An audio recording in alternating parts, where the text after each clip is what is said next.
আসসালামু আলাইকুম এভরিওয়ান, আপনারা সকলে কেমন আছেন? আশা করি সবাই ভালো আছেন। আজকে আমি বানাবো 4টি ডিম দিয়ে একদম পারফেক্ট কেক। ডিমগুলো আমি এখন একটা একটা করে ভেঙে নিব।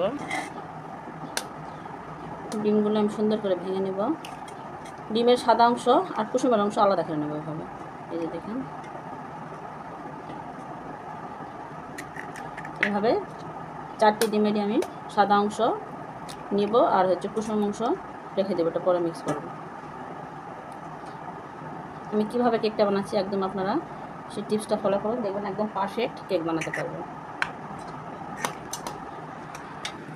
এখানে আমি 4টি ডিমের জন্য লক্ষ্য করো, এই যে দেখুন একটা কাপ দিয়ে মেপে চিনি দিচ্ছি।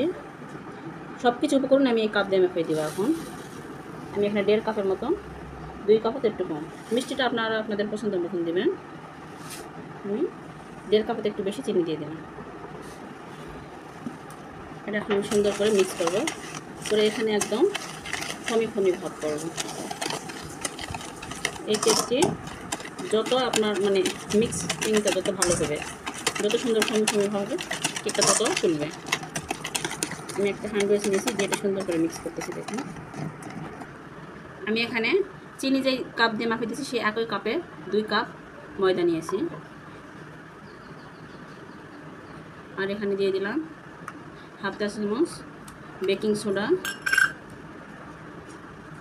আর হাফ চামচের মতন বেকিং পাউডার। এই যে আপনারা যে কোনো মুদির দোকানে গেলে এই বেকিং পাউডারটা পাবেন, আর বেকিং সোডা।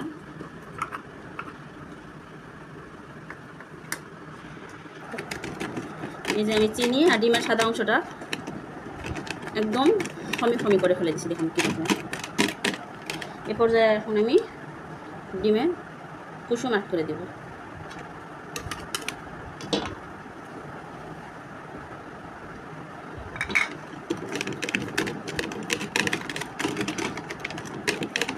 আমি প্রায় 10 মিনিটের মতো এটা বিট করে নিয়েছি, তারপরে এরকম ফমি ফমি হয়ে গেছে। আপনারা হ্যান্ড ওয়াশ না থাকলে কাঁটা চামচ দিয়ে এরকম করতে পারেন। ইলেকট্রনিক বিটার ছাড়াও অনেক সুন্দর কেক বানানো যায়, সেটা আমার কেকটা দেখলে আপনারা বুঝতে পারবেন।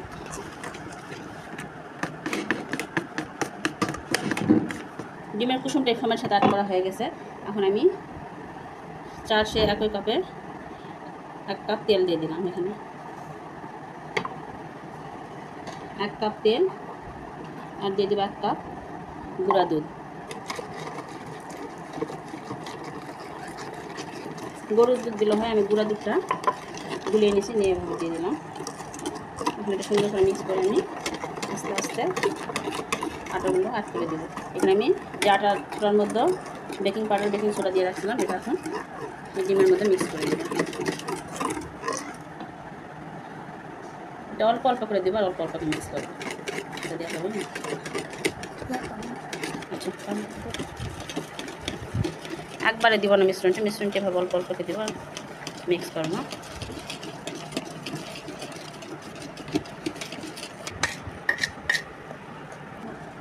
এই যে দেখুন, এখন ফোমটা বেশি মিক্স করা হবে না, আলতোভাবে আলতো হাতে সুন্দর করে মিক্স করতেছি।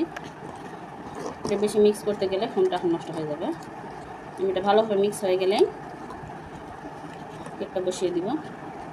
এখানে আমি কেকের জন্য একটা সসপ্যান নিয়েছি, সসপ্যানের নিচে তেল দিয়েছি, তেল দিয়ে চারিদিকে কাগজ লাগিয়ে নিয়েছি যেন সে কাগজে সুন্দর করে কেক উঠে আসে, সসপ্যানে যেন কেকগুলো না লাগে থাকে। এখানে আমি কেক মিশ্রণগুলো ঢালে দিলাম। আমি কেকগুলো সব সসপ্যানে দিয়েছি আর এখন এভাবে টাইপ করে নিব, যেভাবে কেকের ভিতরে যেন বেটারের ভিতরে কোনো যেন বাতাস না থাকে। এখন এটা আমি চুলায় বসিয়ে দিব। এই যে এখানে আমি গ্যাসের চুলায় একটা তাওয়া বসাই দিয়েছি, এখানে স্ট্যান্ড দিয়ে বসাই দিলাম। এই যে আমার কেকটি প্রায় 40 মিনিটের মতন আমি চুলায় রাখছিলাম। এখন 40 মিনিট পর আমি ফিরে আসলাম।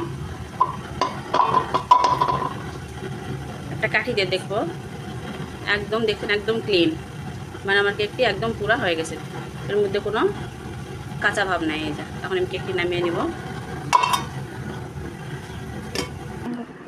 এই যে দেখুন আমি কেকটি চুলা থেকে নামিয়ে আনছি। কেকটি এখনও গরমই আছে। আমি এখন গরম গরমে কেকটি আমি আপনাদের দেখিয়ে দিব কীভাবে হ্যান্ড ওয়াশ ছাড়া আর মাইক্রোওভেন ছাড়া হাতে তৈরি গ্যাসের চুলায় কেক আপনারা বানাইতে পারবেন। এই যে আমার কেকটি অনেক গরম, একদম আমি ধরতে পারতেছি না। আপনারা যদি আমার টিপসটা ফলো করেন অনেক সুন্দর একদম পারফেক্ট কেক ঘরে বানাতে পারবেন। দেখুন আমি সামান্য 4টা ডিম দিয়ে কত সুন্দর কেক বানিয়ে ফেলছি। আমার কেকটা একদম পুড়ছে না।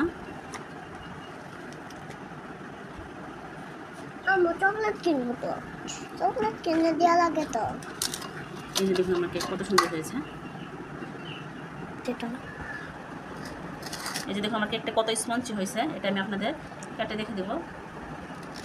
একদম কত সুন্দর পারফেক্ট কেক। আপনারা যদি আমার টিপসটা ফলো করেন তাহলে একদম ঘরে চুলায় আপনারা মাইক্রো ওভেন ছাড়া, হ্যান্ড উইচ ছাড়া, ইলেকট্রনিক বিটার ছাড়া একদম সুন্দর পারফেক্ট কেক বানাতে পারবেন। যে দেখুন আমার কেকটা কত সুন্দর হয়েছে আর কত লোভনীয়। এরকম নতুন নতুন ভিডিও পেতে আমার চ্যানেলে আপনারা সাবস্ক্রাইব করেন। আল্লাহ হাফেজ।